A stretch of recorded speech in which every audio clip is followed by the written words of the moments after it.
আমাদের বাড়ি হচ্ছে ময়মনসিংহ। ঢাকাতে আমাদের কোনো ময়মনসিংহ এর কোনো এই পর্যন্ত কোনো নাম নাই, যার জন্য এই Mymensingh life bakery and confectionery দিয়েছি। আর এটা আমরা আগে তো আমি চাকরি করতাম, চাকরি করে টাকা জমাইয়া তারপরে আমি কিছু টাকা জমাইয়া আরেকজন আছে আমার পার্টনার, দুইজনে মিলে তারপরে কনফেকশনারি অ্যান্ড বেকারিটা শুরু করছি।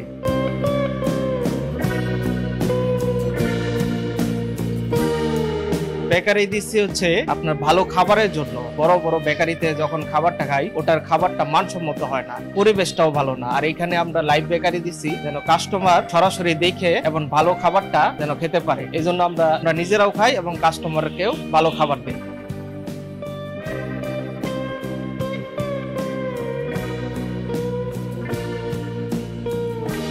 বেকারিটা আমি একটা যেখানে আগে মধুবাগ থাকতাম, ভাড়া বাসায় ছিলাম, তখন দেখি যে এরকম একটা বেকারি। তখন আমি খাবারটা খাইলাম, খাওয়ার পরে দেখলাম যে না, এটা টেস্টটা খুব ভালো। ওইখান থেকে যাচ্ছে যে না, আমি যদি এরকম টাকা পয়সা জমা করতে পারি তখন আমি একটা বেকারি দিই। সেখান থেকে আজকে একটা বেকারি আল্লাহর মধ্যে চলতেছে। ইনশাল্লাহ আমরা চেষ্টা করবো আরেকটা বেকারি দেওয়ার জন্য।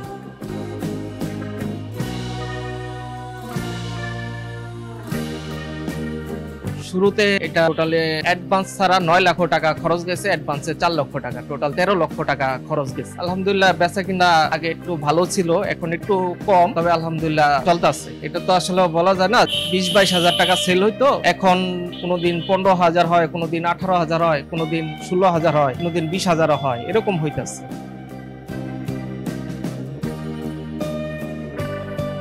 প্রথম আমাদের এরকম পিছু টান ছিল না, এরকম আর্থিক আমরা ওরকম টাকাটা আমাদের কাছে দুইজনের কাছে ছিল। তবে দুইজনের পার্টনার হিসেবে ব্যবসা শুরু করছি, তো অনেকেই না বলছে যে পার্টনারের ব্যবসা আসলে ভালো হয় না। তারপরে আমরা ওরকম বিশ্বাস করে দুইজনে মিলাই আল্লাহর রহমতে শুরু করছি। এখনো একসাথে, ভবিষ্যতে একসাথেও থাকবো।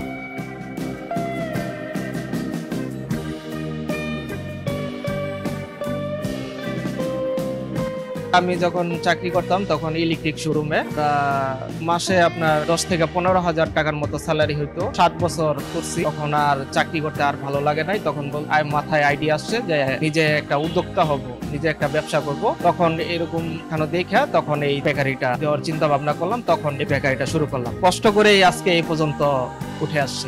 দেওয়ার পরে আলহামদুলিল্লাহ আমি অনেকটাই ভালো আছি। এখন ওই চাকরি যে কষ্টটা, এই কষ্টটা আল্লাহর রহমতে এখন দূর হয়েছে। মন চাইতেছে আমি বাড়িতে যাইতে পারতেছি। চাকরি অবস্থায় এরকম আমি এই সুযোগটা আমি কখনো পাই নাই।